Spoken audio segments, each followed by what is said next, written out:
Hello, guys. Sorry for the delay, but we're sure it's going to be worth it. Well, I'm Federico. I come from. Okay, so first of all, we want you to know a little bit about Education USA. So who are we? We are a global network of advising centers from the U.S. State Department's Bureau of Educational and Cultural Affairs. We offer free advising for any student who wants to go to a U.S. higher education institution. In Mexico, we have around 25 centers. In the world, we have around 450. We recommend you, if you have any doubts after the video or you want to know any more information about anything related to applying to US higher universities, we recommend you to locate your nearest advising center and go there. All right, and with that, we're going to go ahead and get started. So we're going to be going over today a lot of tips and guidelines that'll help you write essays for standardized essays, standardized tests like the SAT, the ACT, TOEFL, and as well as some tips in general for writing your personal essays. Okay, so when it comes to getting started, what you will be actually doing when you get to the essay section of the test is you'll be writing based on a passage that you read, explaining how the author builds their argument to persuade the audience, and then supporting that argument with an explanation from the passage. So, some important things to remember as you're reading that passage on the day of the test. You should always be looking for evidence such as facts or examples, reasoning used to connect claims, stylistic or persuasive elements such as word choice. So remember that you can take notes on the test booklet, so you should go ahead and underline important phrases and words. And you should take your time reading because the essay will be graded partly based on comprehension. All right, so here are some steps you should take when writing your essay. Firstly, you should develop a concise thesis. The thesis statement should be clear and answer the prompt in the fewest words possible. It should present the topic of your paper and also make a comment about your position in relation to the topic. The thesis statement is normally located at the end of the first paragraph, but it's up to you where you put it. But remember, in order to have a strong paper, you should first have a strong thesis statement. Otherwise, the arguments will be weak, and the essay as a whole will not be interesting to read. Second, you should build your evidence. Don't just cite the passage for the sake of citing it. Make sure that your examples or quotes support the argument you are developing in each paragraph. A tip for the body of your essay is that you should avoid just examples. Try to build a secondary argument that is also clear and concise.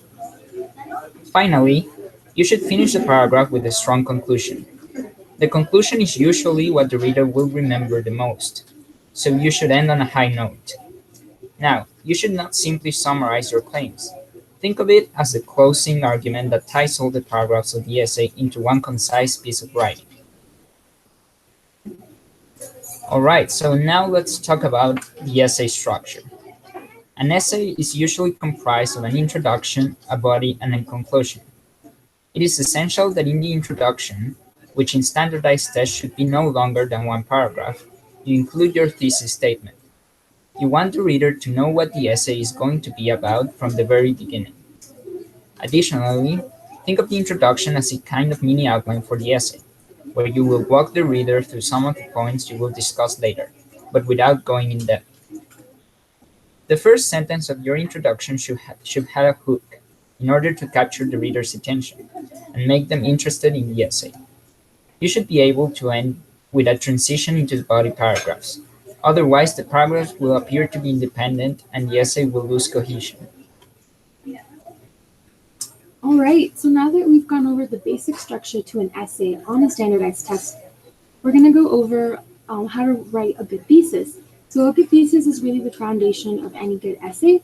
So three characteristics or main characteristics of a good thesis are that a good thesis is concise, it is specific, and it is arguable. So by concise, we mean that the thesis should be short. So for an essay that's going to be around 5 paragraphs, as it will be on the standardized test essay section, the thesis really shouldn't be more than 1 or 2 sentences at a max.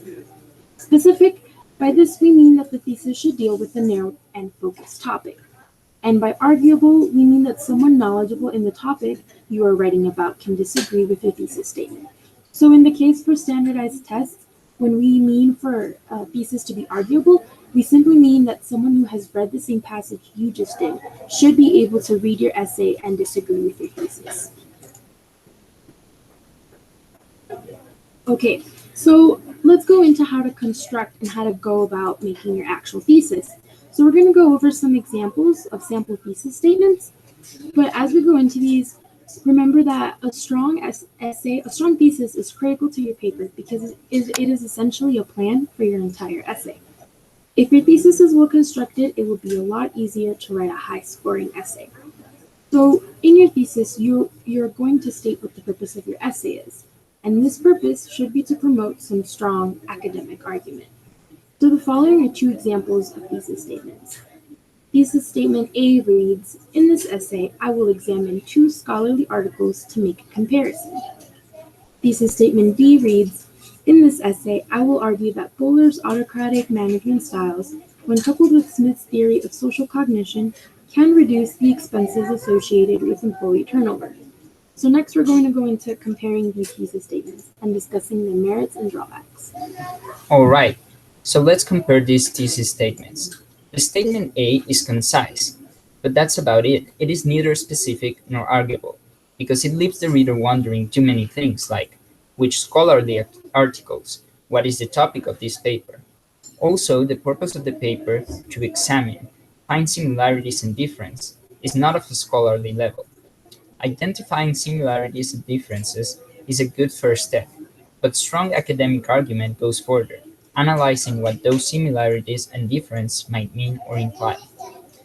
Now, statement B is specific because it mentions both concrete ideas and specific authors.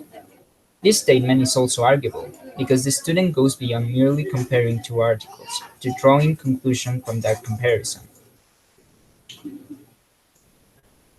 So now we'll see the other main points of an essay. The other main points are the body paragraphs and the conclusion. The body paragraph should include your main arguments and significant examples. All body paragraphs should start with a topic sentence, followed by details like facts and examples, and of course, the reasoning behind your argument. All body paragraphs should relate in some way to the thesis statement presented in the introductory paragraph. Finally, the conclusion should restate your thesis statement. However, it should be reworded. Don't just write it again. Make sure that you find another way to phrase it. Additionally, you should summarize, reword, and most importantly, connect the main points discussed in the previous paragraphs. The conclusion should strongly relate to your introduction. Okay, so now that we've gone over the main parts of the essay, we can go into some details about topic sentences. So as we discussed, each paragraph has to have a topic sentence. Now, a topic sentence should identify the main idea of the paragraph, and it should be general enough to express the paragraph's overall subject while simultaneously being specific enough that the reader understands the main point.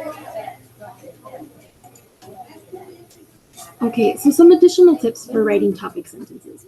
You can think of topic sentences as a bridge. So this bridge is going to connect the main idea of the previous paragraph to the main idea of this next paragraph. So you can use transitional elements like in addition or in contrast. So make sure that there is a connection between the thesis statements and the topic sentences. You can think of topic sentences like mini thesis statements for each paragraph, except that these don't actually have to present an argument. It just presents a preview of what the paragraph will argue or discuss. Now we'll show you a conclusion checklist that you should follow when writing your essay. Remember that a conclusion should present new and interesting thoughts related to the thesis, not merely repeating the thesis verbatim, and end without giving the readers anything else to think about. In fact, if you repeat word for word what you have already said, it's kind of insulting in a way because you're assuming that the reader can remember what they just read. So, first in the conclusion checklist, You should ask yourself, is the thesis of the essay accurately restated in the conclusion? So again, you need to make sure it is not written the same it was. And it is important to remind the reader of the thesis so they are reminded of the argument you proposed. Second, you should ask yourself, are the main points of the essay addressed and pulled together? So think of the main point, the topic sentence, as puzzle pieces, and the conclusion is where they all fit together and make a bigger picture. Is there a sense of closure? Your conclusion should give the sense that the paper has come to an end. You should avoid leaving the reader expecting more. And finally, did you avoid presenting new information? You should never present a new idea in the conclusion. You should always conclude by summarizing the ideas, but rephrasing them and tying them up. So in standardized tests, you'll find many types of essays, of passages to write your essay about. So some of them are careers passages, which might discuss trends or debates in major professional fields like medicine, technology, or business. You may also find social studies passages, which might draw from history, anthropology, psychology, political science, or sociology. You may also find humanities passages, which could feature another or explore trends in literature or the arts, including prose, poetry, art, music, or dance. And finally, you can find science passages, which will focus on topics in earth science, biology, chemistry, or physics. So as you can see, you need to be prepared to analyze any kind of passage. Okay, so here we have some sample practice test prompts, and these were taken from the SAT. So the first one reads, write an essay in which you will explain how Martin Luther King Jr. built an argument to persuade his audience that American involvement in the Vietnam War is unjust. All right, the second reads, write an essay in which you explain how Robert Redford built an argument to convince Congress to do more to protect wild horses. In your essay, analyze how Redford uses one or more of the features listed above to strengthen the logic and persuasiveness of his argument. Be sure that your analysis focuses on the most relevant aspects of the passage. And this last sample prompt reads, write an essay in which you explain how Alexander the Great builds an argument to persuade his exhausted troops to continue their advance into India. So from these prompts, we can clearly see that the goal of the SAT prompt is to ask you to analyze how it is that these authors are able to build their arguments and how it is that they are trying to persuade their audience to do something. So you can see that the essential question for all of these prompts is the same. And a helpful tip when prepping for essays is to look at sample prompts online to give yourself a better idea of what to expect.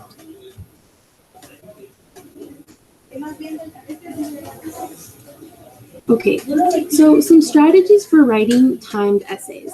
Remember that the SAT gives you 50 minutes for the essay section, while the ACT gives you 40 minutes, and TOEFL designates 50 minutes for two separate writing tasks. So some helpful strategies to keep in mind when you're under a clock. Create a writing schedule, use your outline to refocus, follow the basic essay format, and write practice essays.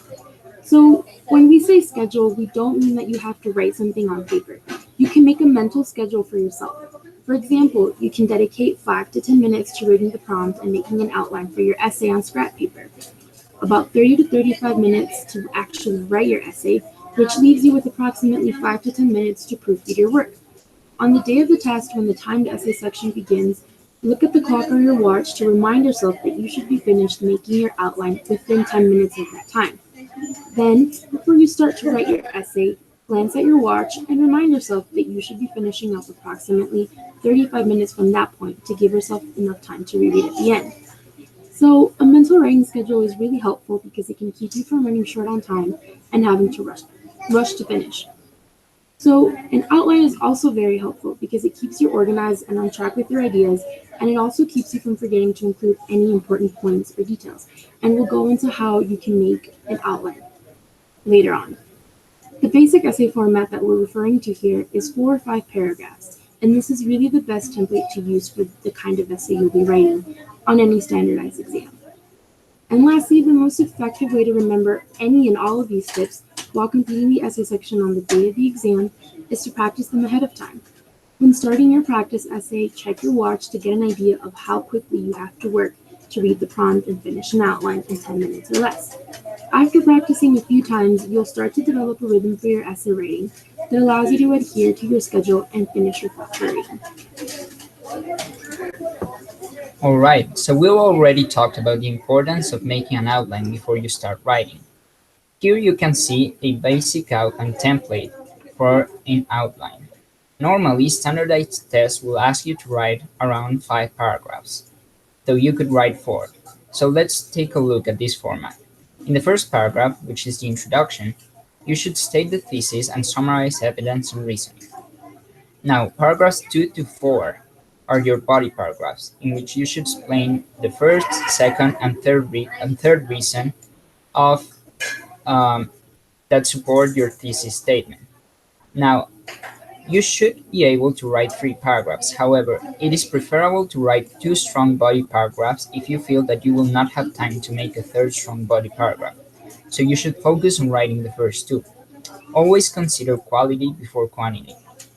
Lastly, the fifth paragraph is the conclusion. So you should conclude with an extension of clarification or your thesis. Now, another thing that you should keep in mind when writing your essay is proofreading. So proofreading refers to the action of examining your writing carefully to look for grammar, spelling, or other types of mistakes. Once you're done writing the essay, if there is still time, remember to proofread your writing. It is common to make mistakes when writing with a time constraint.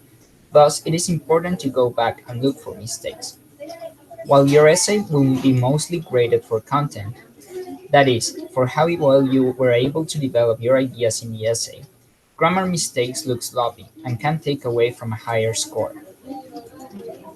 So now that we've given you a general outline and then general guide as to how to go about writing the essay, we want to go over what it is that readers are looking for when they actually sit down and score your essays.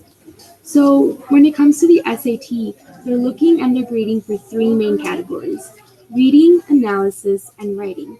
And each of these is scored on a basis from 2 to 8. So for the reading component of the essay, they're focusing on how well the writer demonstrated comprehension of the passage, the main ideas, and the important details. For the analysis category, they're looking at how well the essay focuses on the demonstrated understanding of the analytical task and effective analysis of the author's use of evidence, reasoning, and stylistic or persuasive elements.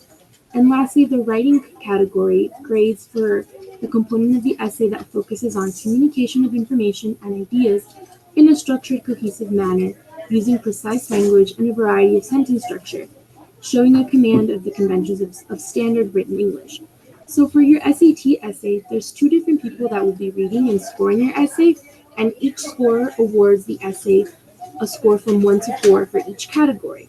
These 2 scores are then added. So when you receive your scores for your essay, there is no composite SAT score. The 3 scores are not added together. So you'll be looking at 3 different scores for the 3 different categories. So on the other hand, the ACT scoring section has 4 categories. The first one is ideas and analysis. That component focuses on the writer's ability to generate an argument that critically engages with a given passage. Next, it is development and support. This component grades the ability to develop ideas and supporting them with evidence and skillful reasoning. Next is organization. This component focuses on the organizational strategy of your response, as well as the logical progression of the ideas. Lastly, it is language and use, which will grade the word choice and the use of stylistic elements that the writer employs in his or her essay. So, like in the SAT, the ACT will have 2 trained readers scoring your essay. Now, if the 2 ratings differ by more than 1 point, a third reader will read your essay and resolve the discrepancy. These scores range from 1 to 6. Okay, so lastly, we want to leave you with some tips that you can use for when you're writing any kind of essay. So first off, your essay should be clear and easy to read. So try to avoid confusing run-on sentences. Also, try not to be repetitive in the content or the language that you're using. Try to vary the vocabulary words you use. And remember, as we just said, that your essays will be read by at least two other people. So try to write as neatly as you can. All right, so we'll leave you some helpful links that we encourage you to look at as you begin practicing for these standardized exams. But there are many more outline resources, and it is always helpful to set aside time and research additional information. Lastly, don't forget to consult your nearest Education USA Center to get additional information for higher education opportunities in the US and access to standardized test preparation materials. So, thank you very much for your attention. With Federico and Valeria, we hope you enjoyed it and that it is helpful for your preparation to your college application. And we hope to see you in any education center of Education USA.